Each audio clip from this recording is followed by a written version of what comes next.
চোখ বন্ধ করে ভাবুন, আপনি এমন একটি পাপ করেছেন যা এত বড় যে মনে হচ্ছে আল্লাহ আপনাকে কখনোই ক্ষমা করবেন না। আপনার বুক ধক ধক করছে।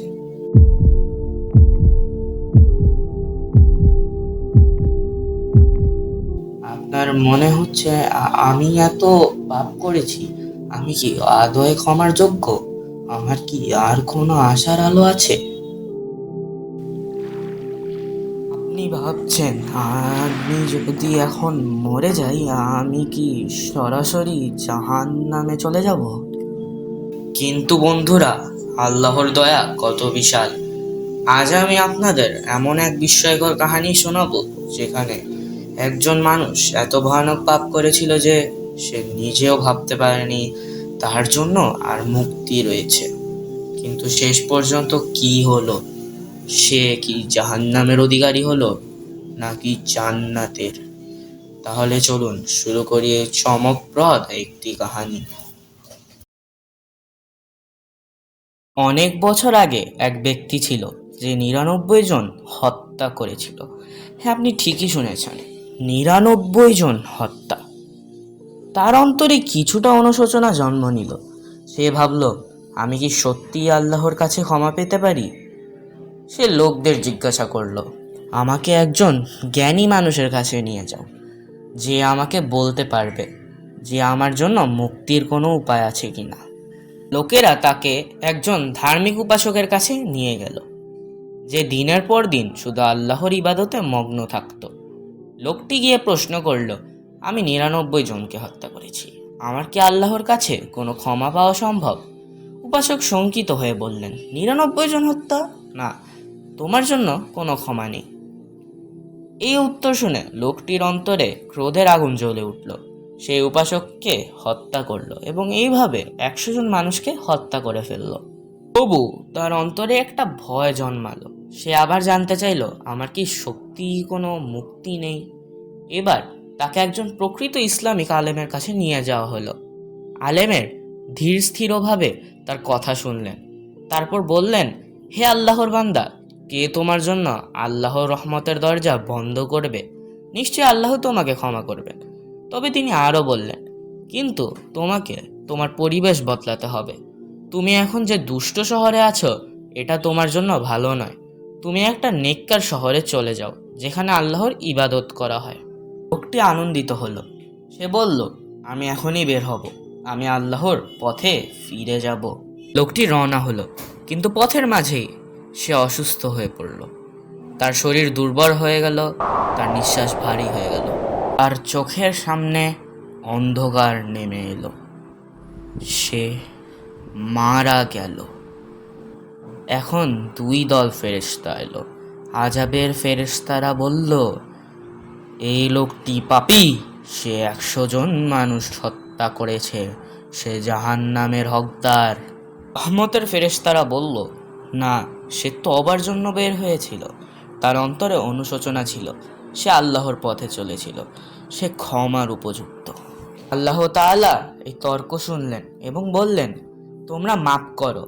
সে কোন শহরের কাছাকাছি আছে? যদি সে নেককার শহরের কাছে বেশি থাকে তাহলে সে ক্ষমা পাবে, যদি পাপী শহরের কাছে বেশি থাকে তাহলে সে শাস্তি পাবে। ফেরেশতারা মাপতে শুরু করলো, কিন্তু আল্লাহর রহমত দেখুন, আল্লাহ পুরো পৃথিবীকে সংকুচিত করে দিলেন। আল্লাহর কুদরতে লোকটির শরীর একটু হলেও নেককার শহরের কাছে চলে গেল। সে ক্ষমা পেয়ে গেল। আল্লাহ তাকে জান্নাত দান করলেন।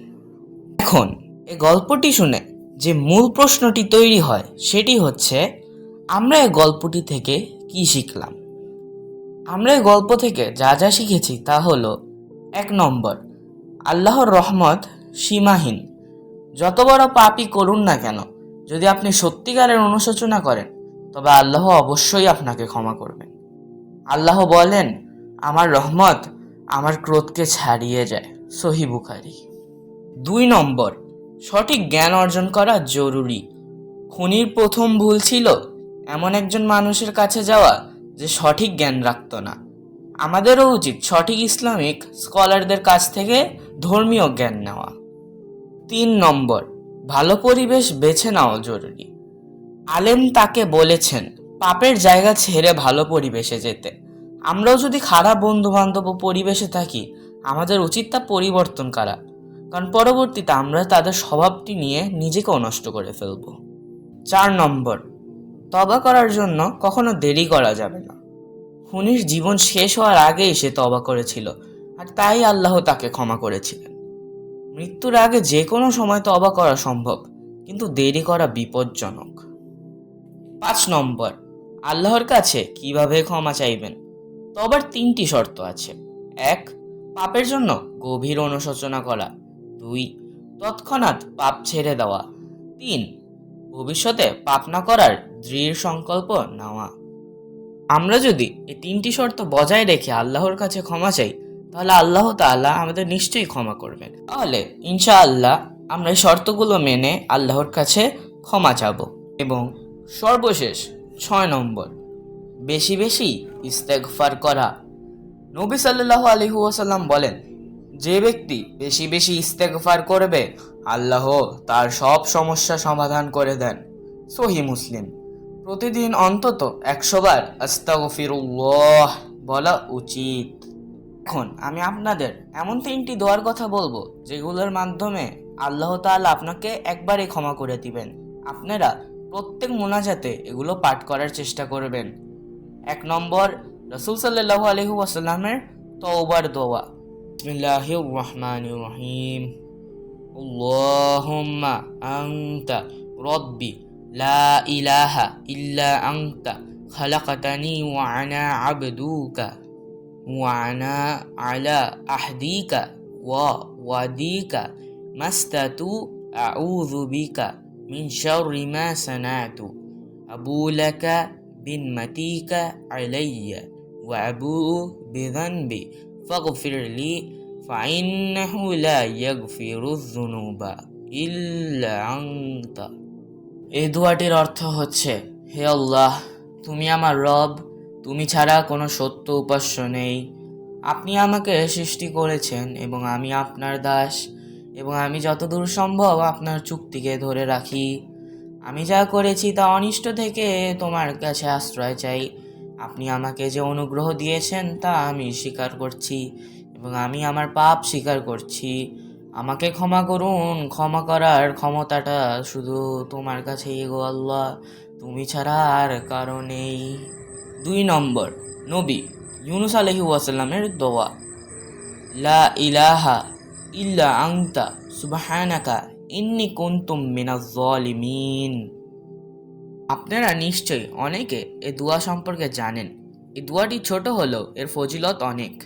দোয়াটির অর্থ হচ্ছে, হে আল্লাহ, আপনি ব্যতীত কোনো মাবুদ নেই, আমি নিশ্চয়ই জালিমদের অন্তর্ভুক্ত ছিলাম।